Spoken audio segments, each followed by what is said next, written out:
3, 2, 1. Welcome to the David the Dog Trainer podcast, episode 70. 70.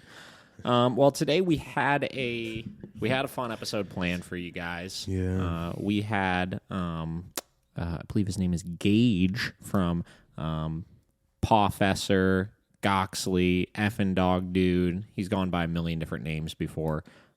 He's made a massive following for himself on TikTok, YouTube, this, that. He's a force-free trainer. Him and I have had some really good conversation in the DMs over the last couple weeks. I had him locked in for the podcast this morning. He was compensated for his time, and I woke up this morning to a message from him saying that he had to cancel. So... Unfortunately, the conversation isn't happening. Hopefully, we'll get it rescheduled. Listen, I understand stuff comes up, obviously. Mm-hmm. So, hopefully we could get that thing rescheduled and see what we get with it. Yeah, because it's going to be a good one. It was going to be a super, super, super awesome podcast, I thought. This was one of the first times we had somebody that so severely disagrees with the things that we do, but we were going to be able to have a really good conversation about it. Yeah, exactly. And again, all of our chats that we had in the DMs were super respectful. It was good. So hopefully we can get that rescheduled soon here. And get that conversation for you guys. Yeah.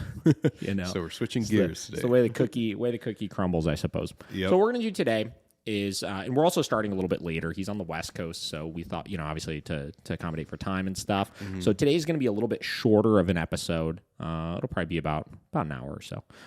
And we're going to get into just, forget all the outside stuff for a little bit. Forget all the this person, that person. This is what's going on over here. This is what I think of this. I just want to get into, some of the ins and outs of just some of the dogs we've been working with lately. I think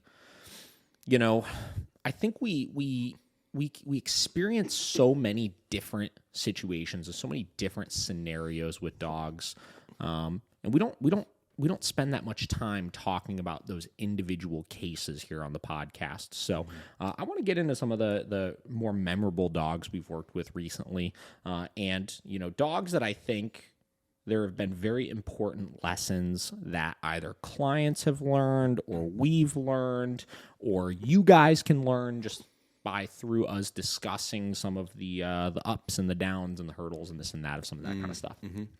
Josh, what can you think of as what's the most memorable dog you could remember us working with? You got any in particular that stand out? Oh man.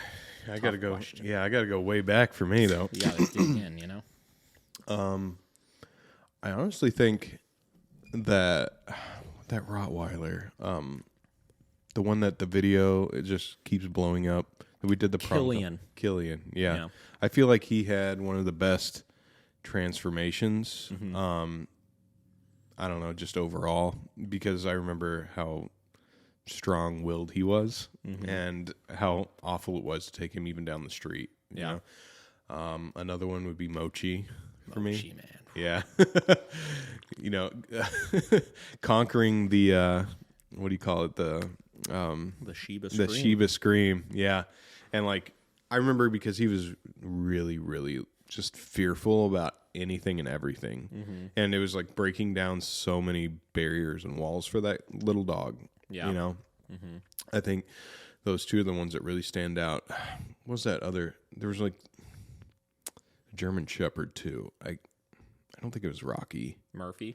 Yeah, Murphy. Yeah, Murphy was a good one. Murphy was a really good one too. Murphy was a good case in point. Murphy, I still use his before and after all the time, and I send to people because he's a dog that I still communicate with the owners very regularly. Mm-hmm. They comment on stuff on Instagram. They're reaching out all the time. We'll use his video here and there, and every time we post it, they're commenting on it like, "Oh my God, he's doing so well." And he was case in point, an example of what I would consider to be probably a pretty well-bred German Shepherd. I mean, he looked great, man. Mm-hmm.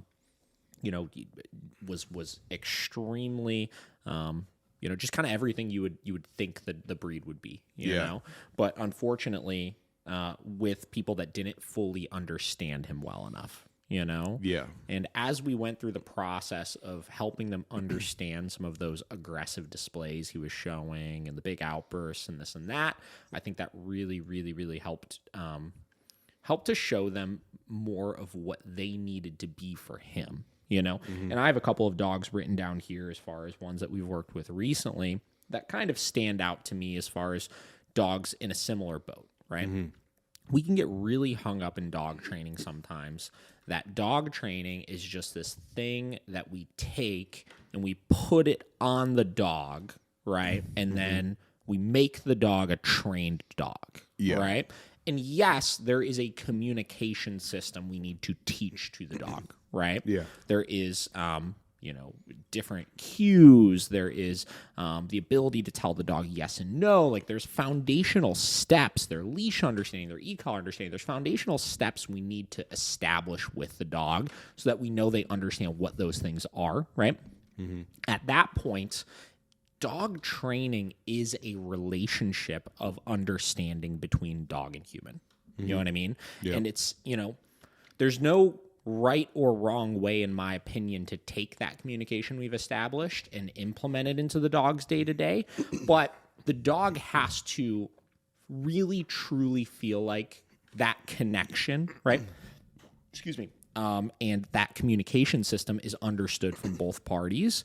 And then we need to deeply understand the emotional side of the dog and what they need in order to thrive, what they need in order to feel safe, right? And this is one thing I really wanted to chat with Gage about, because I think one thing the force-free community does a really, really good job with is being in tune with the emotional state of the dog, right? Obviously, due to the nature of using a force-free approach and not using corrections and stuff like that, it's with the intent of helping the dog feel safe, right? Which is very noble, and it's a fantastic cause, obviously, right? I agree. And I think that taking some more of those approaches of how do I manage my dog better, right? How do I understand what situations are just completely unrealistic for me to expect that they should tolerate, how do I help them, create a better association with certain triggers while, being aware of the dog that they are, et cetera, et cetera.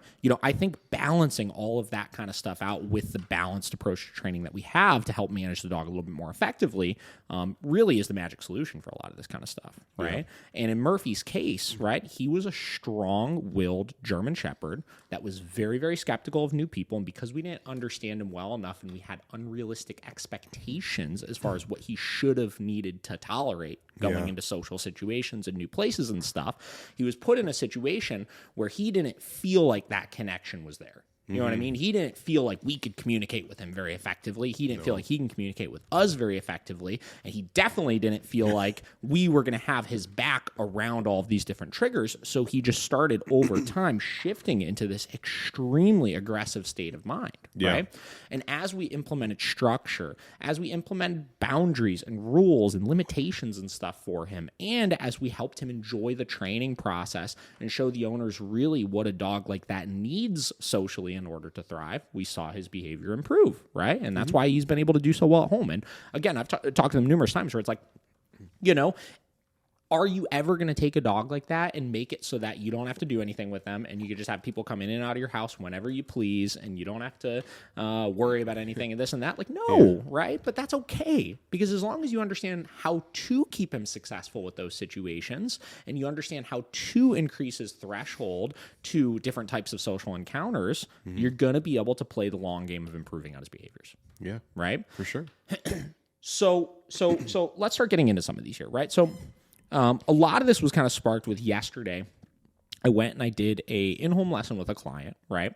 And this client has a phenomenal dog, right? And I'm not gonna be like name dropping dogs and stuff like that here, because I'm gonna be highlighting a lot of mistakes that people made. I'm gonna be highlighting things they did, whatever. We're gonna keep it fairly anonymous with this. Right? Okay. So client has a phenomenal dog, right?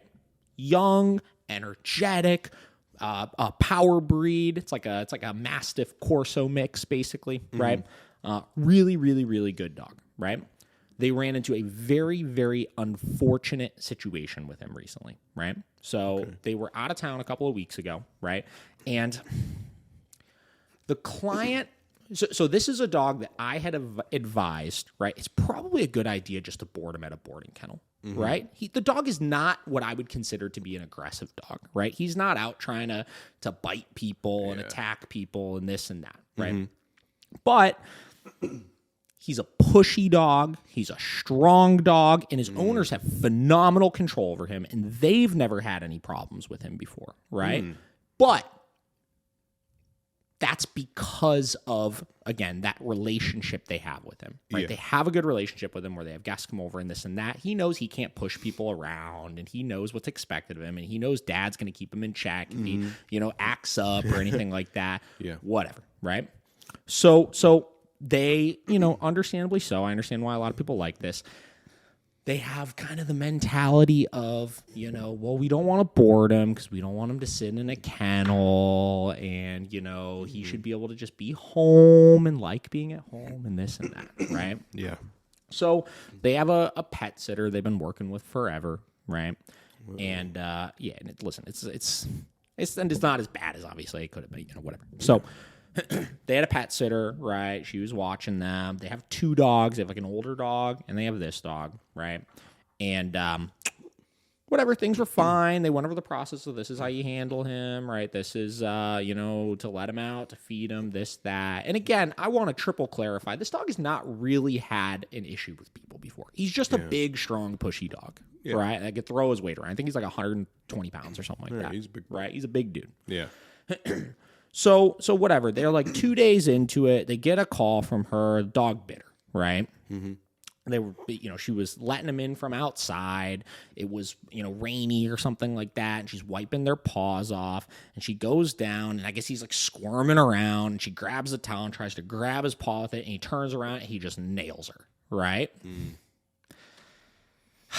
It's like, I think she had to get like 4 stitches or something like that, like injuries, things like that. She was okay. It's not like he was trying to attack her or anything like that, but he very clearly was like, no. I don't want you to be fucking with my paws right now. And he had no problem telling her that, right? So naturally, owner was panicked, right? Like I think he was in like Chicago or something like that. I think he canceled his trip, came back right away, made sure everything was okay, this, that. Girl was fine, right? Dog is fine, this, that. But naturally he's concerned. He called me like, I don't know what to do about, help. I don't know what to do about this, right? So I went over the house yesterday. I just got back in from out of town, obviously. So it was the first time I was able to get over there. And, we sat down and we kind of talked about the situation a little bit and stuff. And it's hard because this is where you get into calibrating expectations with stuff, right? Now, this client is phenomenal, right? Like I have a really great relationship with them. They trust me. There's no judgment of like, oh, well, you didn't train them well enough or this or that. And mind you, it's also been a while since we've worked with this dog too. Okay. You know what I mean? So and I wanted to go to the house to see what was going on, right? I was like, well, let's get some more information on the situation. Let's see what his behavior is like in the house, right? So I get there, I walk up to the door, knock on the door, ring the doorbell, silent, right? It's great, right? And I walk in, I was like, where's he at? He's like, oh, he's in his bed over there. I look over, laying on his bed, being perfectly, it was great, right? Like he cleared the first thing that I look for when I go into a situation like that is, has the training slipped, right? Is the dog at a place where they're pushing even the owner around with stuff, right? Because if that's the case, that's one thing we could look at right away of improving, right? In this case, that wasn't a problem, right? In this case, the dog was in complete control, right? Or the human was in complete control of the dog in this situation, right? So I go in, look, I was like, okay, this is positive, right? This looks great. I was like, all right, well, what happened? This, that. They kind of explained the situation to me, explained what the pet sitter had told them, this, that. And, we had to have the conversation at that point that we've had before, but we had it in a more serious manner at this point, because anytime something like that happens, it's funny. We had a clip go up recently from the podcast where I talked about, how to move past an aggressive incident and how do we get back to how things were before. Yeah. Remember that one? Yep. Right? Which I thought was a phenomenal clip. And the truth is, stuff like that is your reality check. You know what I mean? Stuff like that is the kind of, right? Yeah. Hey, we got to change some things here. Right? We got to change some things here, because here's the thing, right? Even though I know this is a good dog, That's one strike. Yeah. You know what I mean? Even if it's not his fault, even if we look at this situation, we'll be like, well, we screwed up, right? We make that mistake again, something else happens, man, 2 strikes, starts looking real ugly, right? We make that mistake again, 3rd thing happens.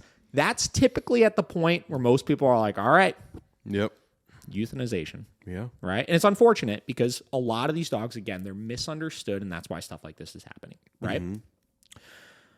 I had the conversation with them. I equate things to my dogs all the time, right? One thing I think as a trainer that I have passed a lot of people, right, is I've experienced a lot of shit with my dogs, right? I've had a lot of dogs before. I've had a lot of really, really crazy situations amongst my dogs. I've had a whole slew of different behavioral issues, right, with my dogs. So I could relate to the majority of the things that people will tell me as far as stuff that I've needed to do or accept with my dogs, right? And I use Vinny as an example all the time because Vinny is a case in point example of a dog that I do not consider to be an aggressive dog, right? But there are a lot of bad time, bad place kind of scenarios that could come up where I guarantee you he would bite somebody, like with 100% certainty.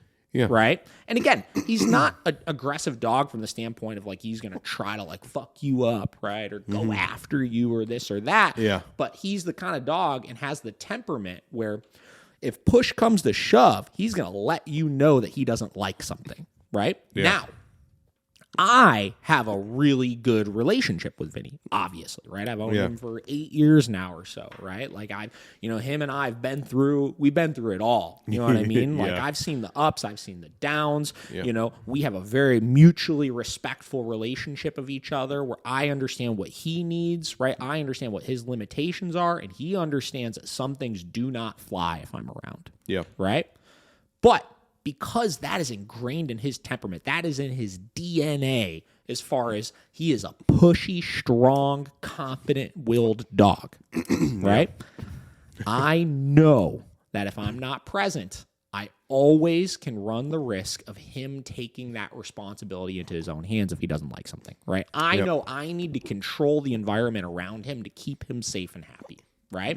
So I use them as an example. I go to the client's house, right?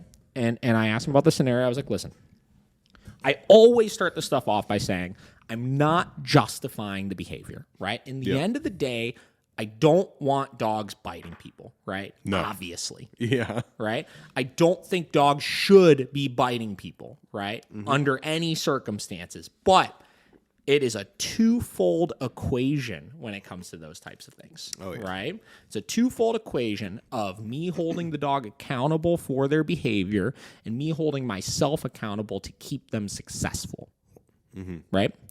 And I explained, I was like, the thing about pet sitters, right? The thing about like people watching your dogs in your home, right? Is like, look at this from the dog's perspective, right? I understand some people can get away with this. I understand there's hundreds of thousands of millions of people out there that use pet sitters when they go out of town and it's no problem, right? But that's with a lot of these people have really easy dogs. Yeah. Right? There's a whole caliber of different types of dogs out there, right? Everything from your cupcake little easy dogs that would never hurt a fly to your confident dogs, right? To your actual aggressive dogs, right? And everything in between. It's a spectrum, right? And we tend to look at like the cupcake easy dogs, those are the good dogs, and the aggressive dogs, those are the bad dogs, right? But that's not necessarily true, right? Yeah. This whole spectrum of dogs that we're working with are just dogs that have different temperaments and different needs, and that doesn't make them good or bad, right? That just means that we have to adjust what we're doing for them. Whatever. Yep, So exactly. So the thing about pet sitters that's weird is dogs naturally are inherently territorial creatures, right? When you have people come over your house, dogs come over your house, they inevitably will have a stronger association of territorialness with your property, right? And we could do all sorts of things to improve that. We could do all sorts of things to help them realize, listen, it's not your house, it's my house. You have to have respect of me as opposed to just take it upon yourself to guard this kind of stuff. But again, wired into these dogs is a sense of territorialness, right? We see it all the 100%. time, right? That's why we see dogs are worse in their home than they are anywhere else, right? They're more confident, they're more emboldened. The owners do more things with them that help encourage that state of mind, and you can run into problems because of it, right? So then you tack on, since this training thing, right? Since this behavior thing with dogs is a relationship thing, it is about me helping them feel safe, but also helping them stay accountable for their behavior. And you then remove me from the equation in a territorial environment, and then you have some rando person coming into your house that's just like, I'm going to do all the routines with you that your owner typically does with you, but I'm probably going to do most of them incorrect because I'm not your owner. Again, no offense to the pet sitters, obviously, right? And you're going to just need to tolerate that. Yes, I understand some dogs can do that. A lot of dogs can do that. There are some that can't. Yeah. You know? And we need to understand that. And this goes hand in hand with vets, right? I have another dog written down here. And I'm going to try to not jump around too much, obviously, right now. But, you know, this is similar with vets, right? When you go to the vet and you go into a weird place and suddenly all of these things are going to have to start happening to your dog that never happened anywhere else. The poking, the prodding, the needles, the this, the that, the weird person in a strange environment with all these noises and smells and sounds and this and that, right? Yeah. And they have to be okay with it, right? Yep. Again, equating things to my dog. Kate is at the vet right now with Deli and Turk, right? They need to get some shots and this and that, whatever. Deli and Vinny, but I'm just using Deli as the example because she's at the vet right now. Deli, you remember, was a goddamn lunatic at the vet. Crazy. Right, dude? Like absolute psychopath at the vet. Like needs sedated to get things done to her and this and that. And again, it wasn't that she's trying to kill you at the vet by any means, but she gets so freaking freaked out when she's there, she can't control herself. No. Right? I've accepted that is to some extent going to be in her behavior forever, right? Yeah. We've improved on it a lot. We literally have a video from when I first met Kate Yeah. of us taking her to the vet and showing how we worked through that behavior, right? And she's so much better than she used to. But Deli is never going to love the vet, right? And a part of this gets into then anytime we're relinquishing control of a situation, right? Anytime I'm saying I'm not either going to be present to control this situation, right? Or I'm not going to be the one handling the dog because you need to do this job, right? So I can't control the situation. Or groomers, I'm going to take you to the groomer and I'm not in control of the situation. Or I'm going to leave you at a rando boarding kennel or daycare kennel and I'm not there to control the situation, right? I don't put the responsibility on the dog in those types of situations. I put the responsibility on the owner for misinterpreting what the dog is able to tolerate good enough. You know what I mean? Yeah. I am so freaking strict about who I leave my dogs with. I'm so unbelievably strict about what I expect of those people when I leave my dogs with them, right? Because I know that given the right recipe of things with people that don't know my dog as well as I do can result in an incident like that will cause them to be painted in a bad light. Yeah. You know what I mean? Mm-hmm. Anything to say about that? I don't know. I feel like I got. No, you're good. I think, especially so when we were talking with Jeff, you brought up a really good point when you were about to ask him a question that I feel like a lot of people get the training done and they think this is, these problems are just magically gone. But that's not what training is, especially for these more aggressive dogs. Sure. It's just to help you manage through that. But like you said with Deli, they're always going to be there. I mean, you can't change the anxiety rate that this dog has in their brain. You can only manage it. Really. Yeah, this is the interesting conversation again between the balanced world and the force-free world as well, because I think one thing that force-free trainers get very frustrated with balanced trainers with, and rightfully so, I agree with this, is the false perception that's painted of fixing things. Yes. You know what I mean? Like, listen, I try to separate the behavioral issues I'm working with as far as like emotionally charged behavioral issues, right? And just general nuisance behaviors, right? So like, listen, counter surfing, jumping on people, mindless barking out the window at things. You know what I mean? Like digging holes in the backyard, this, that. Like, sure. Is there an emotional charge behind those types of behaviors? Yeah, to some extent, there's emotions behind everything, obviously. But it's not this deeply ingrained, like, fear that's causing them to do this or anxiety that's causing them to do this or this or that, right? Yeah, exactly. Those things you can fix, right? Yeah. I'm a firm believer in that. Like jumping, I use as an example all the time. Like, my dogs do not jump anymore. Yeah. You know what I mean? Like, they just don't do it. It's been inhibited, and it is a behavioral issue they know does not accomplish anything for them, right? And, they know what the consequences are for doing it. They just don't do it anymore. Yeah. Right? More emotionally charged behavioral issues, right? Dog reactivity, aggression issues towards dogs or people, crate anxiety, issues at the vet, things like that, right? This is where we get into, yes, you could suppress those behaviors. You know what I mean? Like you could create inhibitions for some of those types of things.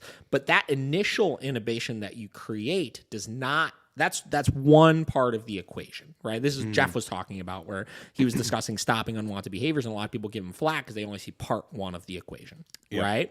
Now, you could get into the conversation. Well, do you need to inhibit it if you could just change the dog's association with these triggers and this and that? And it's like, I believe yes, right? Because I believe no matter what, if something is that emotionally charged of a behavioral issue, even though the suppression you're going to create is not going to totally eliminate that behavior, it's going to make it 10 times easier for you to then manage it so that you could then start to shift their association with the things. Yeah. Right?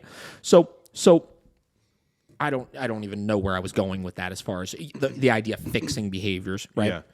So, yes, I do think in the long run, you can improve on those behaviors, right? Vinny's crate anxiety, right? It's not 100%, right? Like there are times he gets anxious in the crate and paces around and this and that, but compared to where it was 7 years ago, as far as I couldn't even have him in the training facility if I was doing lessons because he would just absolutely freak out. I wouldn't be able to do a podcast here right now with him downstairs in the crate like he is right now without him freaking out, et cetera, et cetera.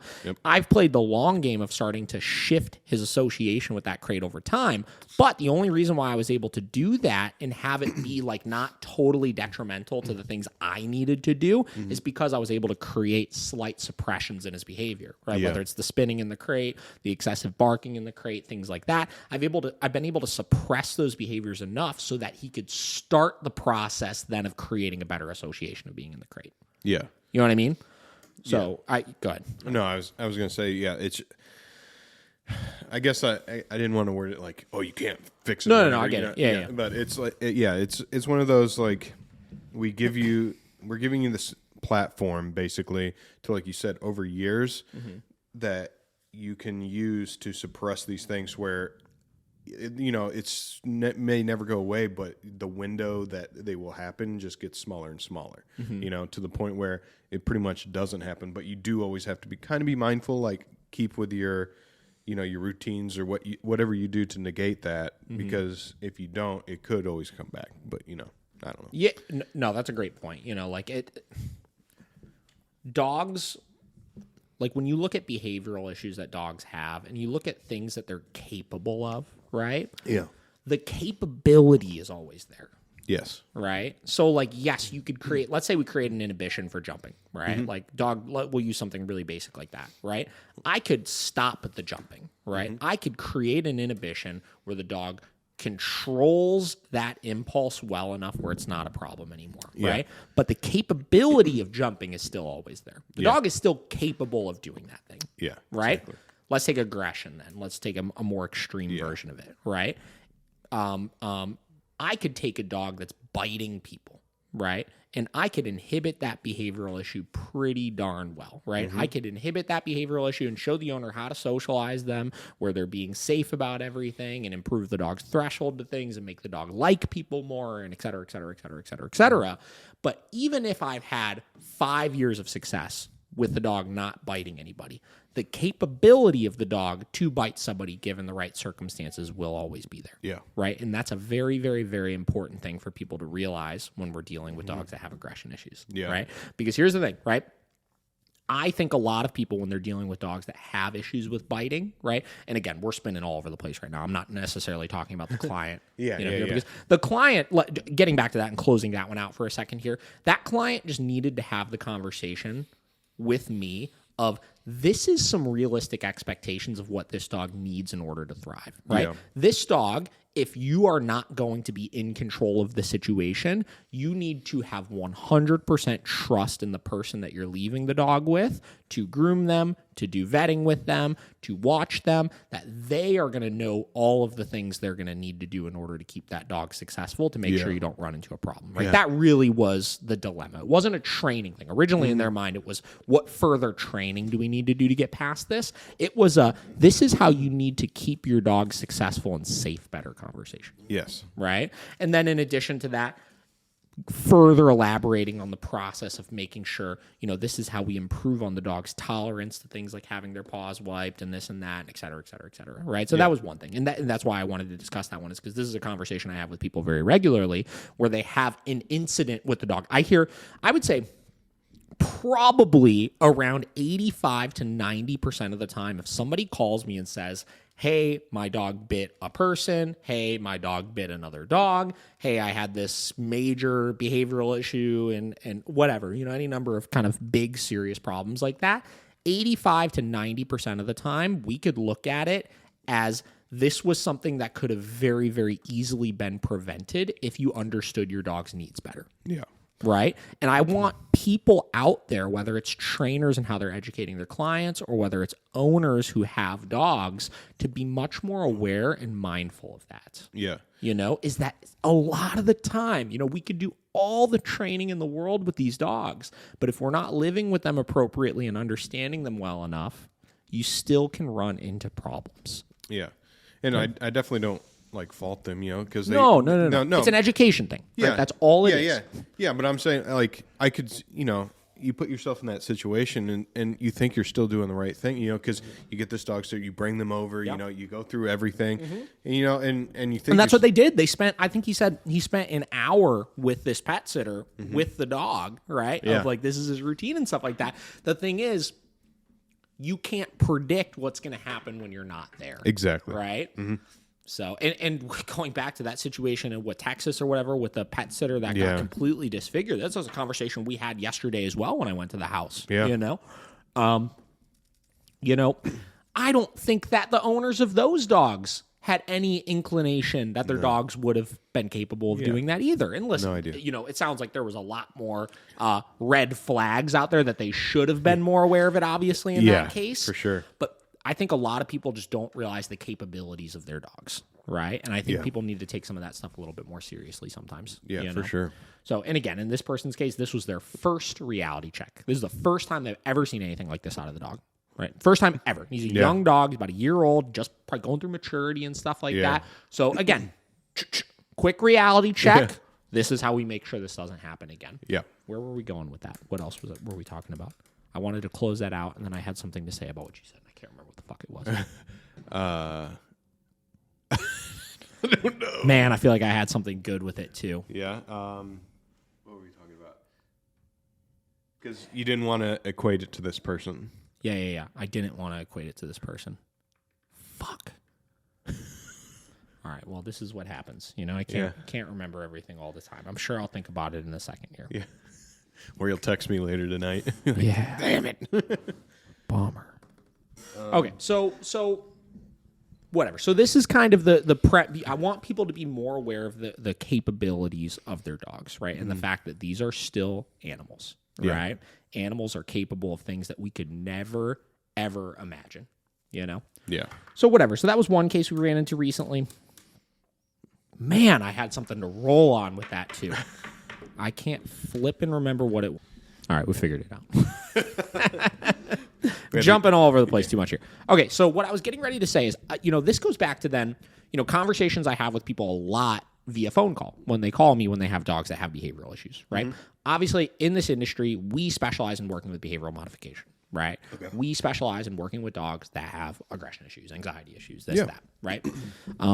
A common thing that I have people call me about, though, when they have dogs that have biting issues is they say, this can never happen again, right?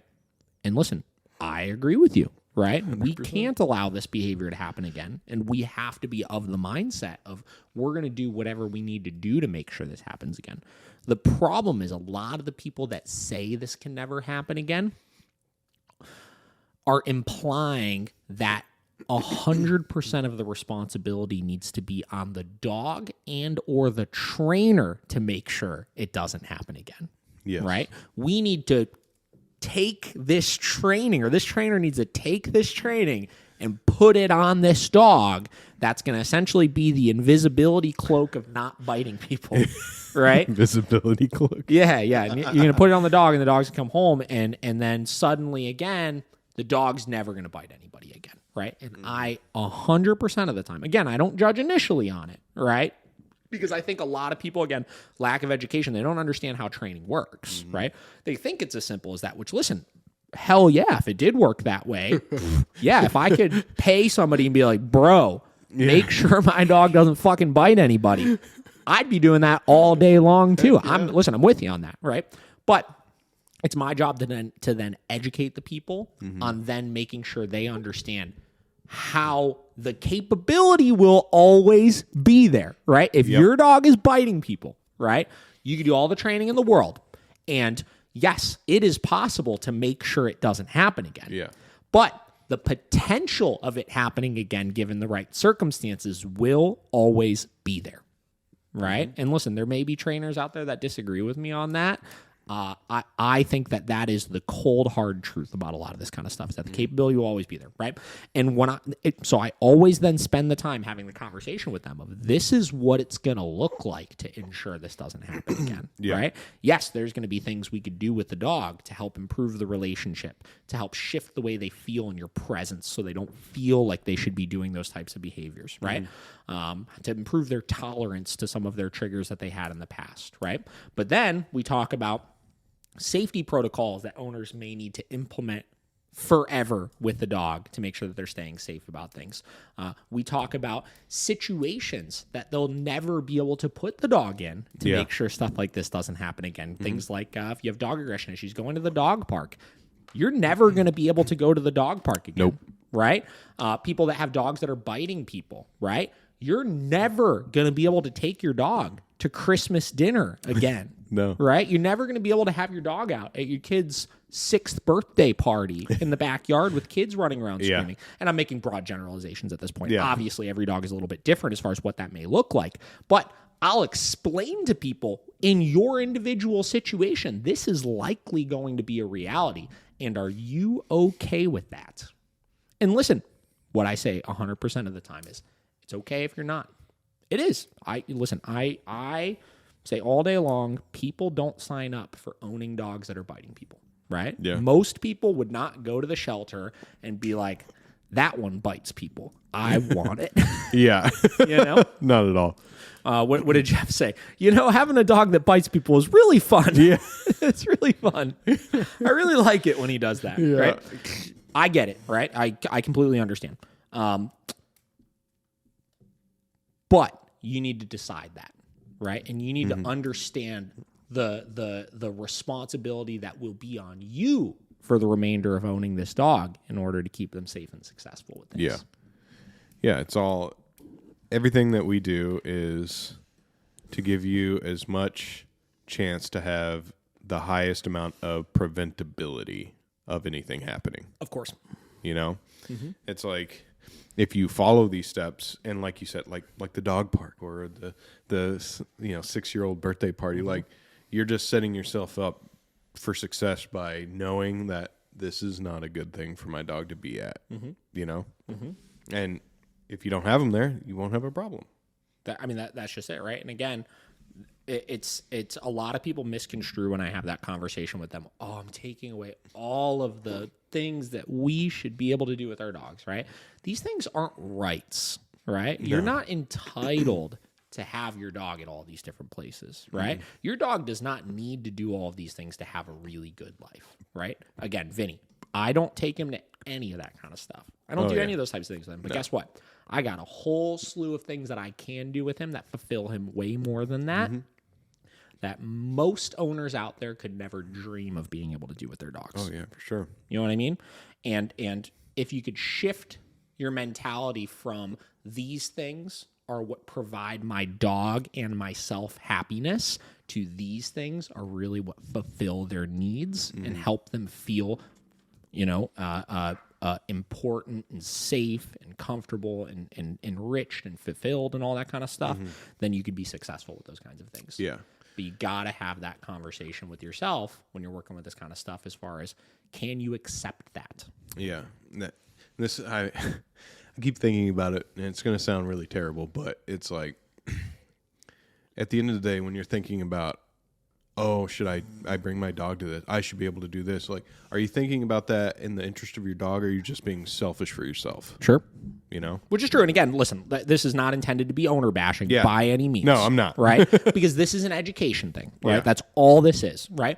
But if you look at that mentality, even if you're doing it with the own, you're good of like, I'm trying to do best on my dog, you have to understand how some of those mentalities are in fact selfish. You know what I mean? And in order to be successful with it, you have to recalibrate that. Yeah, exactly. So you're 100% correct about that. You know, for some people, it's like a staple of pride of like, this is what I can do with my dog. Look at what I right? can do, As opposed to just understanding your dog doesn't like some of that kind of stuff. Yeah. You know? And you made a great point. Like with Vinny, you can do 1,000 other things than have him come to this party. Yep. And he likes it a hell of a lot more. I'll tell you that. Yeah, exactly. Those other things are way more beneficial to his state of being and happiness than if you try to force him into something that that makes him uncomfortable. Yeah. So, I'll tell you, man, it's a tough conversation, right? And it is. It's understand. It further elaborates on our job as dog trainers. Is there's so much talk in just the training world in general about how we train the dog, right? Yeah. Again, like all this BS on like. Everybody hates Chef Gelman because he's firm on the dogs and the way he trains the dog. Yeah. And everybody loves Larry because he's nice with the dogs and how he trains the dogs. And the dogs like him and this and that. And, people don't like me because I use all the tools and we use bonkers and we use this and we use that and whatever, right? But the training the dog, like we almost need to like forget about that part of things, because regardless of your training in this camp, whatever it may be, that is so not the important part. yeah. You know what I mean? Yeah. Like the important part are these types of conversations and these educational moments for the clients that don't involve training the dog. Yesterday, when I was at this client's house for probably an hour and 20 minutes or so, I don't think we asked the dog to do one singular command aside from hold his bed, say when I came in the house. Yeah. Because obedience training is not fixing this dog's problems, right? And frankly, again, this isn't a matter of fixing these dogs' problems. The owners needed better education, right? Yeah. We are human trainers. We're in the human industry. Yep. You know what I mean? And yes, a part of that is teaching the dog skills and teaching the dog a set of routines and stuff like that. But that part is so not that important in this equation. Yeah. Yeah. And just, really paying attention to your dog. Like, and when I say that, I mean, like, really notice what makes your dog comfortable and what situations seem uncomfortable for your dog. Sure. Yeah. Like, I think that's a really good thing to just kind of, just be mindful of it. Yeah. Yeah. Be mindful. And to caveat with that, right? You don't want to avoid stress, right? No. Like we want our dogs to experience incremental stressors to build their tolerance to those types of things. Yeah. But if you're aware of when your dog is stressed, you're going to be more prepared to make adjustments as you need to keep them safe and successful. Yes. So. Yeah, for sure. And that's why, like, a party or something like that, it's we've talked about that before. It's very hard to have that. Yeah. Someone starts talking to you and you don't, that split second. Parties are hard because there's just so many variables. Exactly. Like, in 9 out of 10 times when you're having a party or you're going to a holiday or something like that, your attention is on interacting and socializing with your family and stuff like that is not on your dog, Yeah. right? Sure, can you take your dog to a party? Like, yeah, of course, but I'm a firm believer that if I'm going to take my dog anywhere with me, I need to have my undivided attention on them to make sure that I could help them navigate that scenario, and that's not going to be fun for me at that point. Yeah. You know, and yes, it's going to be overwhelming for the person because I have much less control over the environment around me in a setting like that. Yeah. And I don't know, at the end, I don't know, at the end of the day, like, you're always thinking, okay, so if you have your dog there, it's like always in your mind, and you're just kind of like, I don't know, for me, it kind of stresses me out a little bit. It's like, I would rather just be there and enjoy the day, you know, and then have to worry about, oh, where's Bender at? What's he doing, you know? And I don't know. I just feel like there's a lot of situations that we think we should have our dog in. We probably shouldn't. Yep, 100%. That's just where I'm at with that. So, hell yeah. All right, well, we're going to wrap that up on that. I think that was really good. Yeah. You know, obviously I was going to talk about a bunch of dogs, but I think that one scenario and correlating that to how it can help everybody else, I think that's going to be a beneficial one for people. So, I felt like I contributed. you contributed very well, Thank Josh. you. All right, guys, we're going to wrap that up. We'll see you guys on episode 71. Hopefully we can get that podcast rescheduled with people, and we'll go from there. Yep. You guys have a great day.